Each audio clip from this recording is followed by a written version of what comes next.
میدونستید ریشه ی حکایت ضرب المثل قدر زر زرگر شناست قدر گوهر گوهری چیه؟ در پشت تمام ضرب المثل ها حکایات و داستان های جالب و شنیدنی وجود داره. امروز میخوام درباره حکایت ضرب المثل قدر زر زرگر شناست قدر گوهر گوهری براتون صحبت کنم. معنی ضرب المثل اینه که ارزش و بهای هر کاری رو فقط کسایی میدونن که تو اون کار تبحر دارن و اینکه بدونیم در مورد ارزش و قیمت چیزی که درباره اون چیزی نمیدونیم حرفی نزنیم. اما اصل ماجرا چیه؟ یه روز یکی از شاگردای شیخ بهایی پیشش میره و میگه من دیگه از درس خوندن خسته شدم. میخوام دنبال تجارت و کار و کاسبی برم. چون درس خوندن برای آدم آب و نون نمیشه و از درس خوندن کسی به جایی نرسیده و جز بیپولی و حسرت هیچ فایده ای نداره. شیخ خب بسیار خوب، حالا که میخوای بری حرفی نیست، فعلا این قطعه سنگو بگیر و به نونوایی برو، چند تا نون بگیر و با هم غذایی بخوریم، بعد هر کجا که میخوایی برو، من مانع کسب و کار و تجارتت نمیشم. جوون با حیرت و تردید سنگو گرفت و به نونوایی رفت و سنگو به نونوا داد تا نون بگیره و نونوا اونو مسخره کرد و از مغازه بیرون کرد. پسر جوان با ناراحتی پیش شیخ بهایی برگشت و گفت منو مسخره کردی؟ نونوا نون نداد که هیچ، جلوی مردم منو مسخره کرد و به ریشم خندید.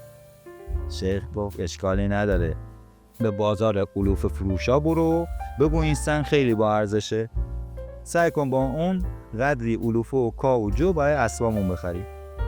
اون دوباره به بازار رفت تا علوفه بخره، ولی اونا هم چیزی بهش ندادن و به اون خندیدن. جوون که دیگه خیلی ناراحت شده بود پیش شیخ اومد و ماجرا رو تعریف کرد. شیخ بهایی گفت ناراحت نباش، حالا این سنگو بردار و به بازار صرافه و زرگرا ببر، فلان دکان برو، بگو این سنگو گرو بردار و در ازای اون 100 تا سکه بهت قرض بده که حالا نیازش دارین. شاگرد جوان گفت با این سنگ نون و علوفه ما ندادن، چطور زرگرا بابت اون پول میدن؟ شیخ گفت امتحانش ضرری نداره. شاگرد جوان با ناراحتی و بیمیلی فقط به احترام شیخ به بازار صرافا و جواهر فروشا رفت و همون دکانی که شیخ آدرسشو داده بود رسید و گفت این سنگو در مقابل 100 تا سکه به امانت نزد تو میسپارم. مرد زرگر نگاهی به سنگ کرد و با تعجب نگاهی به پسر جوان انداخت و گفت یکم بشین تا پولتو حاضر کنم.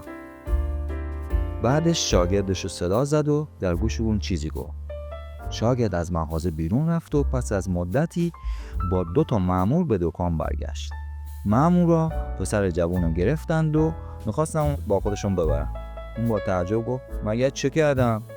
مرد زرگر گفت میدانی این سنگ چیست و چقدر میارزد؟ پسر گفت نه، مگه چقدر میارزد؟ زرگر گفت ارزش این گوهر بیش از 10,000 سکه است. راستشو بگو، تو در تمام عمر خود حتی 1000 سکه رو یک جا ندیدی. چنین سنگ گران قیمتی رو از کجا آوردی؟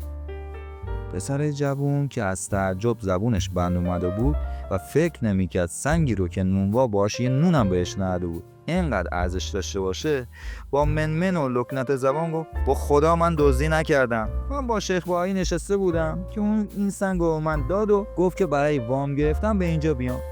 اگر باور نمی‌کنید با من به مدرسه بیاین و تا نزد شیخ بریم. مأمورا پسر جوونو به نزد شیخ بهایی آوردن. اونا پس از ادای احترام به شیخ بهایی قضیه این مرد جوونو بهش گفتن. اونم مأمورا رو مرخص کرد و گفت آره این مرد راست میگه، من این سنگ قیمتی رو به او دادم تا گرو بذاره و برام یه مقدار پول بگیره. پس از رفتن مأمورا شاگرد جوان با شگفتی و خنده گفت ای شیخ قضیه چیه؟ امروز با این سنگ عجب بلاهایی سر من اومده. مگه این سنگ چیه که با اون کا و جو نمیدن ولی مرد صراف بابت اون 10,000 سکه میده؟ شیخ بهایی گفت مرد جوان، این سنگ قیمتی که میبینی گوهر شب چراغه و این گوهر کمیاب در شب تاریک چون چراغ میدرخشه و نور میده. همونطور که دیدی قدر زر رو زرگر میشناسه و قدر گوهرم گوهری میدونه. نونوا و قصاب تفاوت بین سنگ و گوهر رو تشخیص نمیدن و همگی ارزش اون رو نمیدونن. حالا وضع ما هم همینطوره. ارزش علم و عالم و انسان‌های عاقل و فرزانه میدونن و هر کسی نمیدونه ارزش طلب علم و گوهر دانش چقدره و فایده اون چیه. حالا خودت میدونی، میخوای برو پی تجارت، میخوای تحصیل علمتو ادامه بده. پسر جوون از این که میخواست از علم دست بکشه پشیمون میشه. اونقدر به آموزش علم و دانش ادامه میده تا اونجا که یکی از استادهای بزرگ و به نام دوره خودش میشه.